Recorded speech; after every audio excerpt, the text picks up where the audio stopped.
Good morning, students. So, today we are starting a new chapter of Unit 4th, that is Reconciliation of Cost and Financial Accounts.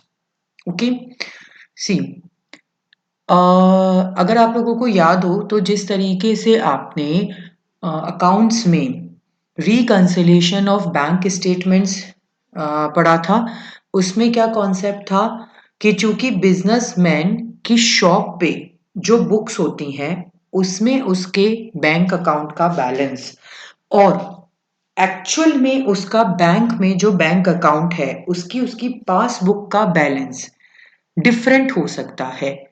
तो final profits निकालने के लिए आप क्या करते थे? रिकंसिलेशन ऑफ बैंक बैलेंस करते थे। ओके, सेम उसी कॉन्सेप्ट पे हमारा ये आता है reconciliation of cost and financial accounts. Okay fine, see जिन ऑर्गेनाइजेशंस में cost accounts and financial account separately maintain किए जाते हैं, मींस जहां पर two different set of books maintain की जाती है।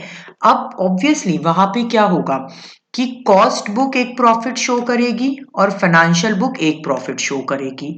सो टू मेंटेन द प्रॉफिट हमें उसे क्या करना पड़ेगा? रिकंसाइल करना पड़ेगा, ठीक है, क्योंकि ऑर्गेनाइजेशन एक ही है, एक ही टाइम पीरियड में उन्होंने कॉस्ट बुक्स भी बनाई है और फाइनेंशियल बुक्स भी बनाई है।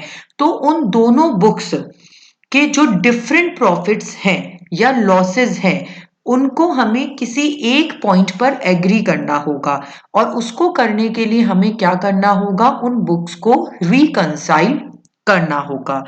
अब cost accounts books profit and financial account books profit को रिकंसाइल करने के लिए हम रिकंसिलेशन स्टेटमेंट बनाते हैं, जिसमें बेसिकली जो स्टेटमेंट्स होते हैं वो टू मेथड से बनाए जा सकते हैं। ओके, वो फर्दर मैं आपको इसी में अभी आगे बताऊंगी। एक होता है रिकंसिलेशन स्टेटमेंट और एक होता है memorandum reconciliation statement. Okay, usually a memorandum of reconciliation is prepared showing the reason for difference between the results disclosed by each system. Okay, now point is why it is needed. See, first it reveals the reasons of differences in profit or losses between cost and financial books. हमें because we have two different profits for a same period, so दो profits तो आप balance sheet में नहीं show कर सकती ना company, तो आपको वो जब हम रिकंसिलेशन स्टेटमेंट बनाएंगे तो हमें वो रीजंस पता चल जाएंगे जिसके कारण ये डिफरेंस आ रहा है। Next, it ensure that no income or expenditure item has been omitted. Okay, obviously आप जब डबल चेकिंग कर रहे हो, आप रिकंसाइल कर रहे हो, तो आपके कोई भी आइटम रखने से रह ही नहीं जाएंगे, कहीं ना कहीं वो लिखा हुआ होगा, नहीं होगा तो आपको अपनी खुद की गलती अकाउंटेंट को खुद पता चल जाएगी। अर्थमेटिकल एक्यूरेसी पता चल जाती है, ठीक है। It ensure the reliability of cost accounts in order to correct. Obviously हम जब किसी भी स्टेटमेंट के थ्रू रिकंसिलेशन स्टेटमेंट बना रहे हैं तो वो अपने आप ही ऑटो करेक्शन में चला जाता है। ओके, फिर प्रॉपर कोऑर्डिनेशन एंड वो रहता है। ओके, इंटरनल कंट्रोल पे हाईलाइटिंग रहती है कि प्रॉफिट इंक्रीज हो रहा है या डिक्रीज हो रहा है। सो दीज आर, और डिसीजन मेकिंग करने में भी हेल्प मिलती है। So these are few reasons जिनके कारण एक ऑर्गेनाइजेशन को, जो कि different set of cost accounts books and financial accounts books रखती है, रिकंसिलेशन स्टेटमेंट बनाने की नीड होती है। Now, causes of difference between the results shown by cost accounts and financial accounts. First important point students कि इस unit में ये वाला चैप्टर भी उतना ही इंपॉर्टेंस रखता है जितना आपका आउटपुट यूनिट वाला चैप्टर था, ठीक है। यूजुअली कई बार इसमें से यही एक थ्योरेटिकल क्वेश्चन बन जाता है कि explain the reasons of these causes of reconciliations and prepare a imaginary reconciliation account. Okay, so please इसको ध्यान से, ये नोट्स मैंने जो दिए हैं इनको ध्यान से रीड कर लीजिएगा एक बार। Okay, see now again, so following are the main causes of difference between the results shown by the cost accounts and financial accounts. See, हमें प्रैक्टिकल क्वेश्चन करने से पहले ये पता चलना चाहिए कि वो कौन से रीजंस हैं जिनके कारण एक ही टाइम पीरियड में बनाए हुए cost accounts and financial accounts different profit show करते हैं। ओके, सो फर्स्ट रीजन है उसमें एस्टिमेट्स एंड एक्चुअल्स। मीन्स सी, जो कॉस्ट है कैन बी कंप्यूटेड इधर और एक्चुअल और एस्टिमेटेड। आपको पता है, अपन ने देखा है, हम एक्चुअल कॉस्ट भी निकालते हैं, ठीक है। अगर हम cost sheet tender price, quotation price के लिए बना रहे हैं तो हम एस्टिमेटेड भी निकालते हैं, फाइन।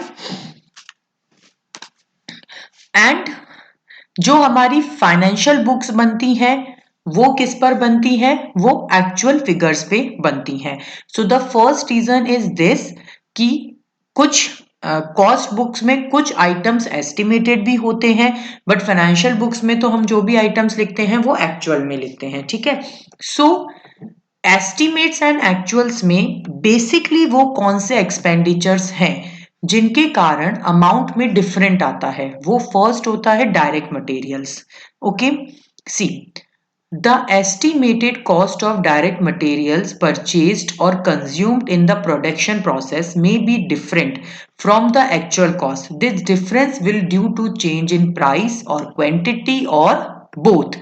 See, डायरेक्ट मटेरियल के कॉन्सेप्ट से मैं आपको समझा रही हूँ, फिर सेम पॉइंट्स रहेंगे इसमें। यूजुअली जैसे हमने इससे पहले वाले चैप्टर में ही देखा कि उसको कोई कि एक मैन्युफैक्चरिंग ऑर्गेनाइजेशन को कोई वर्क ऑर्डर मिल रहा है या कुछ भी मिल रहा है, तो वो क्या करता है, एस्टिमेटेड कॉस्ट निकालता है जिसको आप कोटेशन प्राइस कहते हैं।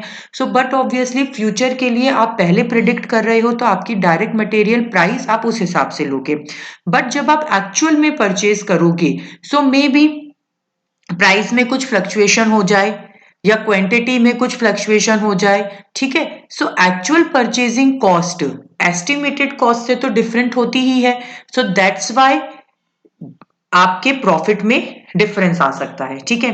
This same reason applicable for direct labour and overheads.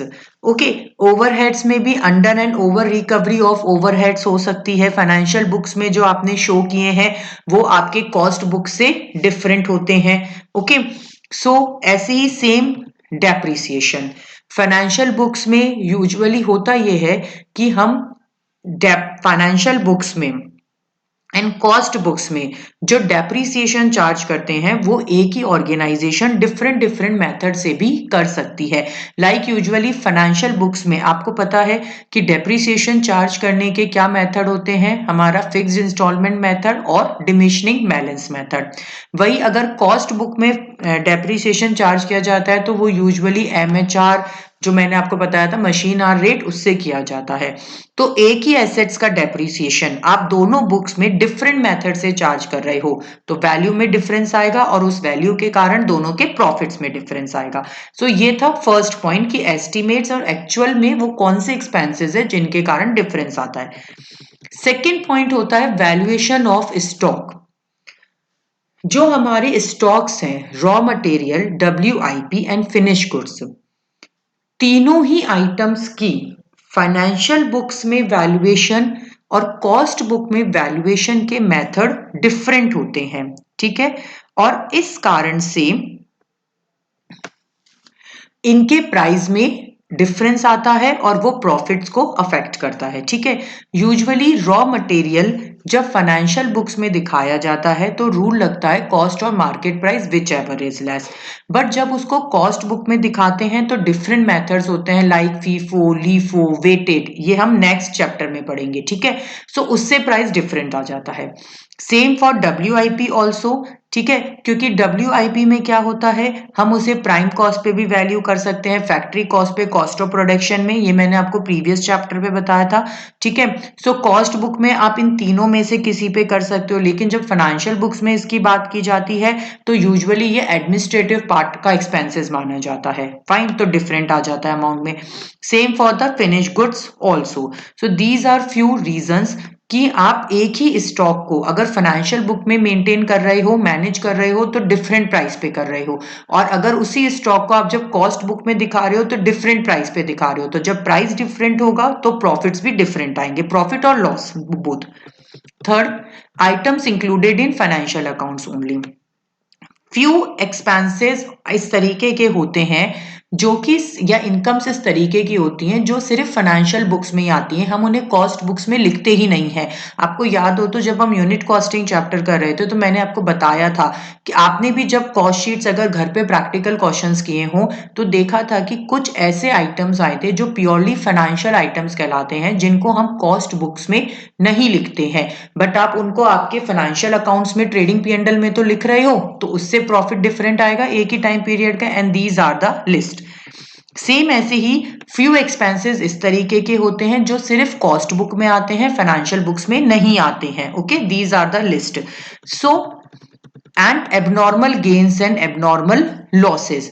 अभी तक मैं आपको कई बार बता चुकी हूं कि किसी भी तरीके के abnormal loss, gains and profits को हम कॉस्ट बुक में एंटरटेन नहीं करते हैं। ओके, बट जब हम फाइनेंशियल बुक्स बनाते हैं तो हम वहां पर उसको एंटरटेन करते हैं। जैसे अगर लॉस बाय फायर हो रहा है तो आप उसको कॉस्ट बुक में एंटरटेन नहीं करोगे, बट आप उसको फाइनेंशियल बुक्स में ट्रेडिंग अकाउंट में परचेज में से लेस करके दिखा रहे हो। सो ये वो रीजंस हैं जिनके कारण एक ही टाइम पीरियड में बनाए गए स्टेटमेंट्स से प्रॉफिट डिफरेंट आता है, और फिर अकाउंटेंट को क्या करना होता है, उसे रिकंसिलेशन स्टेटमेंट बनाना होता है, सो दैट कि वो उस टाइम पीरियड में बैलेंस शीट में जो प्रॉफिट शो करना है वो फाइनल अमाउंट फाइंड आउट कर सके। ओके, सो आप एक बार इसको और अच्छे से रीड कर लीजिएगा। अगर कोई क्वेरी होती है तो कमेंट सेक्शन में ask me. Okay, thank you.